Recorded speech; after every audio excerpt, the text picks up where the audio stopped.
I'm Ifor Samuel. I'm Professor of Physics at the University of St Andrews and Director of the Organic Semiconductor Centre there. The Organic Semiconductor Centre does a wide range of work on organic optoelectronics. So we study the photophysics of materials and do materials development. We make devices, and so we're aiming to understand the physics of devices, and we go as far as optical design for outcoupling of light. The devices we work on are organic light-emitting diodes, optically pumped lasers, and solar cells, and then we work on applications which are for displays, lighting, visible light communication, and also sensing. So we've developed many organic semiconductor lasers that can sense things like explosive vapor or even recreational drugs. So a lot of my research is about organic semiconductors and particularly organic light-emitting diodes and lasers. We work on developing the materials, but also on understanding the devices and on applications of these materials.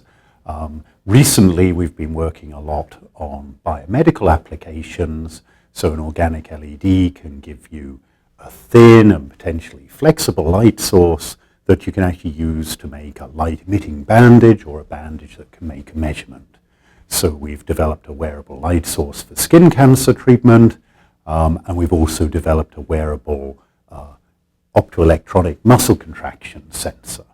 But in a wider view of these devices, we're very interested in a big project called Structured Light in shaping the wavefronts of the light emission. And to do that, we need to understand more about the coherence of the devices. So here I was presenting the coherence of organic LEDs and lasers. So we wanted to understand that because spatial coherence determines whether we can shape the wavefront, but also because it's a fundamental property of light that hasn't been studied for these devices yet. We needed to develop a method for measuring the coherence, as this wasn't known. Of course, in general, measuring coherence is known and it's done with young slits. Now, for the organic LEDs, because it's essentially spontaneous emission, they have very limited coherence. So really the challenge was to adapt the measurement to measure a source with low coherence. And so working with my colleagues Kishan Delakia and Michael Maslou, we developed a setup where essentially we use a telescope to expand the organic LED OLED light emission onto young slits, and then we tested this to check we could measure coherence lengths of kind of single microns rather than hundreds of microns. So we then use that to make the first quantitative spatial coherence measurements on organic LEDs, and basically we find coherence, initially we found coherence lengths of order 1.5 microns, and then we found that with certain refinements to the device structure that could be increased to sort of 2.5 or 3 microns. For some applications, we'd like much more coherent light, and so we explored the spatial coherence of an organic semiconductor laser, and in our initial measurements there, we find that to be approaching 100 microns and believe it could be a lot higher if we made bigger lasers. A direction we're very interested in is kind of how close to laser-like properties could you get using an organic light-emitting diode, using an incoherent source. So people have worked hard with organic LEDs on controlling efficiency and brightness and color.